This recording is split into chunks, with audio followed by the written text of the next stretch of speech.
Malacca strait पर भारत की नजर ईरान मॉडल से सीखेगा सी डिनायल का नया खेल। नमस्कार, मैं हूं अंजू निर्वाण। ईरान ने दुनिया को दिखाया कि सीमित संसाधनों के बावजूद किस तरह एक सक्रिय समुद्री गलियारे यानी कि चोक पॉइंट को रणनीतिक हथियार में बदला जा सकता है। अब भारत भी इसी मॉडल को अपनाने के तरीके की ओर आगे बढ़ रहा है, लेकिन कहीं ज्यादा बड़े और आधुनिक स्तर पर। सबसे पहले समझते हैं कि ईरान का चोक पॉइंट मॉडल क्या है। ईरान ने स्ट्रेट ऑफ हॉर्मुज में सस्ते समुद्री बारूदी सुरंग, drone boat, anti ship missile और इलेक्ट्रॉनिक वॉरफेयर का इस्तेमाल कर बार बार वैश्विक तेल सप्लाई को प्रभावित करने की धमकी दी। और यही इस युद्ध की शतरंज में ईरान का चेक एंड मेट पॉइंट है, जिसके आगे दुनिया की महाशक्ति अमेरिका बेबस हो गया। दुनिया का करीब 20% तेल इसी रास्ते से गुजरता है।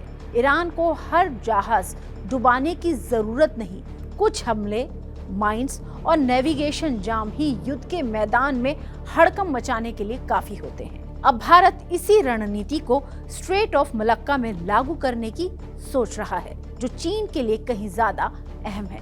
यानी भारत की नजर मलक्का स्ट्रेट पर है। चीन का लगभग 80% तेल आयात और बड़ा व्यापार इसी रास्ते से गुजरता है। सबसे बड़ी बात, भारत इस स्ट्रेट के पश्चिमी गेट पर स्थित है और उसके पास अंडमान और निकोबार आइलैंड जैसा मजबूत फॉरवर्ड बेस है, जो भारत को एक प्राकृतिक बढ़त देता है। ऐसे में नेकलेस ऑफ डायमंड्स रणनीति सबसे इंपॉर्टेंट हो जाती है। और ये क्या है, इसे भी समझिए। भारत की नेकलेस ऑफ डायमंड्स रणनीति पहले से ही हिंद महासागर क्षेत्र में चीन की मौजूदगी को संतुलित करने के लिए बनाई गई है।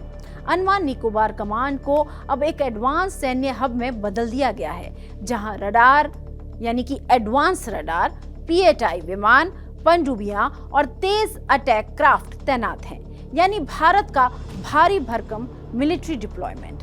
लेकिन क्या भारत की मंशा पूरी नाकाबंदी की है या कुछ और?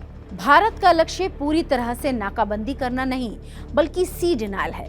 यानी मलक्का स्ट्रेट को इतना जोखिम भरा बना देना कि चीन को अपने जहाजों के लिए वैकल्पिक लंबे रास्ते जैसे सुंडा या लोम्बोक स्ट्रेट अपनाने पड़े। और इस तरह पूरी ड्रिल में ड्रोन कैसे बनेगा एक गेम चेंजर, इसे भी समझिए। इस रणनीति का सबसे इंपॉर्टेंट हथियार ड्रोन बनेंगे। भारत पहले ही हजारों स्वदेशी ड्रोन विकसित करने की योजना पर काम कर रहा है, जिनमें निगरानी, हमला और लॉजिस्टिक और लॉइटरिंग मुनिशन यानी कामाकाजी ड्रोन शामिल हैं। और ये ऑपरेशन कैसे करेंगे, इसे भी समझिए। लंबी दूरी के एआई स्वार्म ड्रोन दुश्मन के जहाजों पर एक साथ हमला कर सकते हैं। छोटे एफपीवी और कामाकाजी ड्रोन लगातार सस्ते हमले कर सकते हैं। समुद्र में यूएसवी यानी अनमैन बोट और यूयूवी यानी कि अंडर वाटर ड्रोन माइन बिछाने और पनडुब्बी ट्रैक करने में इस्तेमाल होंगे।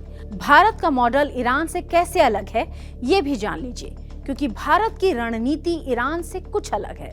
जहां ईरान सीमित संसाधनों पर निर्भर है, वहीं भारत के पास मजबूत इंडस्ट्रियल बेस, तेजी से बढ़ता प्राइवेट ड्रोन सेक्टर, डीआरडीओ और आधुनिक नौसेना का सपोर्ट है। इससे भारत हजारों की संख्या में ड्रोन बनाकर लंबे समय तक ऑपरेशन चला सकता है। लेकिन भारत की ये स्ट्रेटेजी चीन के लिए खतरा क्यों है, ये भी जान लीजिए। अगर कभी युद्ध हुआ तो भारत को हर चीनी जहाज डुबाने की जरूरत नहीं होगी। कुछ सफल हमले या माइंस घटनाएं ही शिपिंग कंपनियों को डरा सकती हैं, जिससे बीमा लागत बढ़ेगी जब उन पर अटैक होगा, व्यापार धीमा हो जाएगा और चीन पर आर्थिक दबाव बढ़ेगा।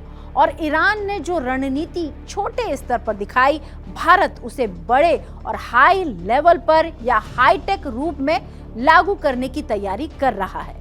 अगर ऐसा हुआ तो हिंद महासागर में ताकत का संतुलन बदल सकता है और चीन के लिए मलक्का स्ट्रेट एक बड़ा रणनीतिक कमजोर बिंदु बन सकता है। हमारे इस खास पेशकश में इतना ही।